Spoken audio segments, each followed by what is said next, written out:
अभी हाल के दिनों में जिस तरह से पेट्रोल डीजल की कीमतों में कमी लाने के लिए राज्य केंद्र सरकार की ओर से कुछ रिबेट दिया गया है, उसको लेकर लगातार भाजपा कांग्रेस पर हमलावर है।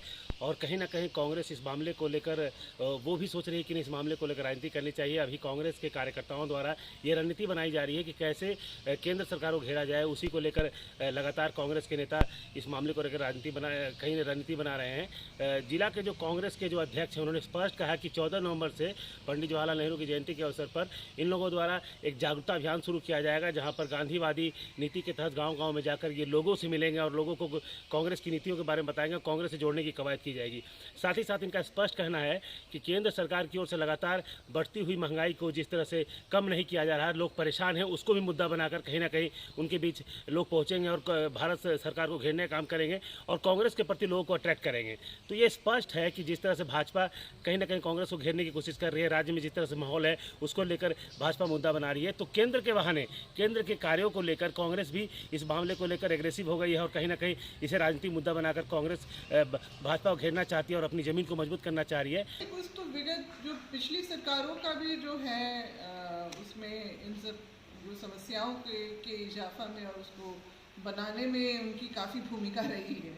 जैसे विशेष रूप से जो अभी सहायक जो आपके जो पुलिसकर्मी जो जिनका मुद्दा था, ये तो रघुवर दास जी के समय में ही हुआ था ये सारा काम। उन्होंने बिना सोचे समझे इसका नियमावली भी ठीक से नहीं बनाई और उसको ले आए और लोगों को भी काम पे लगा दिया।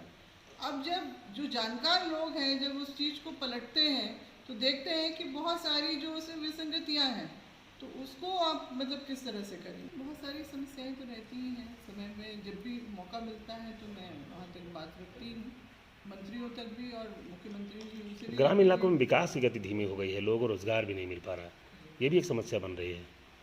हाँ, वो सब तो है जी, वो सबको तो देखना ही पड़ेगा। तो इसको लेकर भी सरकार को गंभीर होना चाहिए, राज्य सरकार को, कि अगर रोजगार नहीं मिलेगा तो समस्याएं तो बनी रहेगी, शिकायत भी बनी रहेगी, ये तो है ही जी। तो इसमें काम करना चाहिए तेजी से, क्योंकि फिर जिन एजेंडा को लेके आए हैं तो वो थोड़ा सा ढीला पड़ जाएगा।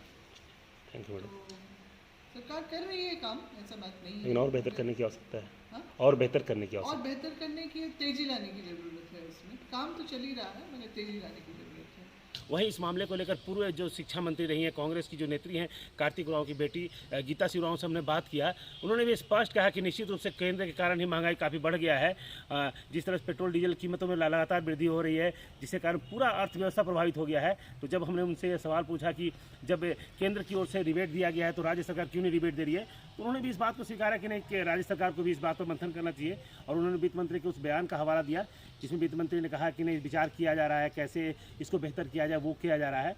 साथ ही साथ जब हमने इनसे पूछा कि राज्य में जिस उम्मीद के साथ सरकार बनी थी वो उम्मीद पूरी नहीं हो पा रही, विकास कार्य प्रभावित हो रहे हैं, तो इन्होंने भी इस बात को स्वीकारा कि निश्चित रूप से कोरोना काल के कारण और पैसे के अभाव के कारण विकास की गति जितनी होनी चाहिए वो नहीं हो पाई।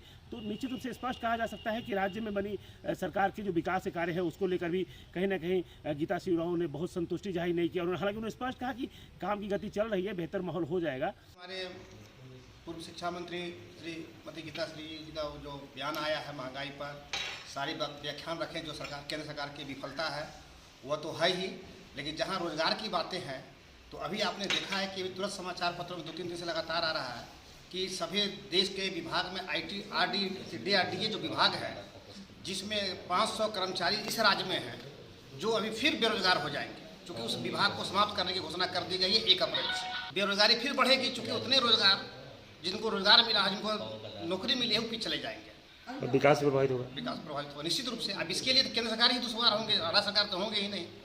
तो मैं राज्य सरकार से मांग करूंगा कि जितने भी बेरोजगार हैं उन्हें अधिक से अधिक रोजगार देने की व्यवस्था अपनी गठबंधन सरकार की जो नीति है उसको बहाल करें। वहीं पर कांग्रेस के जो वरीय उपाध्यक्ष हैं रमेश कुमार चीनी, उन्होंने भी इस बात को लेकर कहने कि केंद्र सरकार पर हमला किया कि केंद्र सरकार बहुत सारे विभागों को प्रभावित कर रही है, बहुत सारे विभागों को बंद करने की बात कर रही है।